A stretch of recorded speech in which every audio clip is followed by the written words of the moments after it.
पंतप्रधान नरेंद्र मोदींच्या परीक्षा पे चर्चा या कार्यक्रमात सांगलीच्या अजितराव घोरपडे विद्यालय कळंब येथील 10वीचा विद्यार्थी प्रणव भोसलेचा सहभाग होता।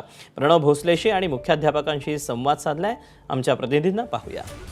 पंतप्रधान नरेंद्र मोदी यांच्या परीक्षा पे चर्चा या कार्यक्रमामध्ये सांगली जिल्ह्यातील मिरज तालुक्यातील अजितराव घोरपडे विद्यालयातील प्रणव भोसले या विद्यार्थ्याला या कार्यक्रमामध्ये सहभागी होण्याची संधी मिळाली होती। आणि विशेष म्हणजे देशभरातून फक्त 36 विद्यार्थ्यांना या कार्यक्रमामध्ये पंतप्रधानांच्या कार्यक्रमामध्ये संवाद साधण्याची संधी मिळाली होती। महाराष्ट्रातील हा एकमेव विद्यार्थी होता।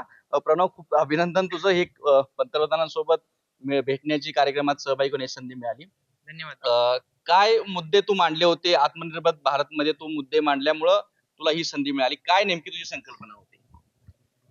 सर्वप्रथम जेव्हा परीक्षा पे चर्चा यासाठी आमचं रजिस्ट्रेशन शाळेतून केले गेले आणि त्यानंतर मग मला आत्मनिर्भर भारत आणि स्वदेशी हे दोन संकल्पना 2047च्या विकसित भारत धोरणासाठी कसे सहाय्य करू शकतात हे माझ्या वक्तव्यातून 1 मिनिटाच्या संभाषणातून स्पष्ट करायचे होते।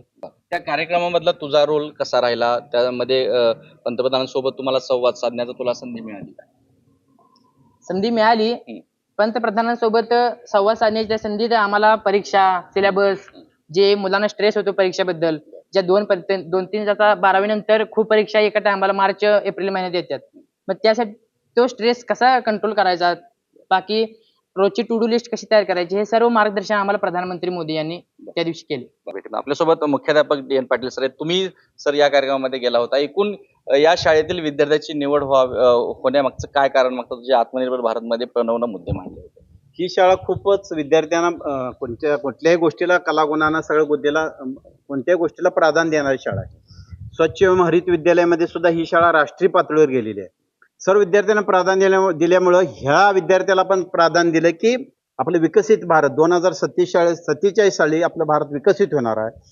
आपल्या भारताची जी प्रगती आहे या परीक्षा पे चर्चेच्या माध्यमातून विद्यार्थ्यांना कोणकोणत्या भविष्यातल्या संधी आहेत आणि या माध्यमातून सामोरं जात असताना आपल्याला कोणकोणत्या गोष्टी कराव्यात याचं थोडं त्याला माहिती दिली आणि त्या आधारावर त्याने 1 मिनिटाचा व्हिडिओ तयार केला। आणि पूर्ण महाराष्ट्रातून अनेक व्हिडिओ आले होते, सर्व राज्यातून, पण प्रशासनानं ह्या व्हिडिओला प्राधान्य दिलं कारण पंतप्रधानांचं जे स्वप्न आहे त्या स्वप्नातल्या सगळ्या गोष्टी ह्या प्रणव भोसलेने आपल्या व्हिडिओमधून मांडल्या होत्या। पंतप्रधानांच्या या जे स्वप्न आहे आत्मनिर्भर भारत या संकल्पनेतील मुद्दे प्रणवनं मांडले आणि त्यामुळेच त्याला पंतप्रधानांच्या परीक्षा पे चर्चा या कार्यक्रमात सहभागी होण्याची संधी मिळाली।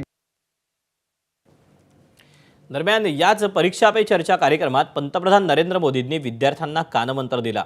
जे हातातून गेलं ते मोजायचं नाही, जे शिल्लक आहे त्याचा विचार करायचा, असा कानमंत्र मोदींनी विद्यार्थ्यांना दिला। बचपन से मेरी एक बहुत बड़ी इंस्पिरेशन रही है और मेरा जन्मदिन भी आपके साथ ही आता है। अच्छा, मुझे अभी एक नेता ने फोन किया था मेरे जन्मदिन पर, है 17 सितंबर को, तो उसने मुझे कहा कि आपके 75 हो गए, बोले अभी 25 बाकी है। मैंने कहा तो मैं जो बीता है उसको गिनता नहीं हूँ, जो बचा है उसको गिनता हूँ।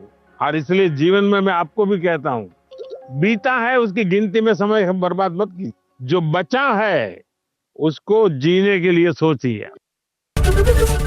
एबीपी माझा, उघडा डोळे बघा नीट।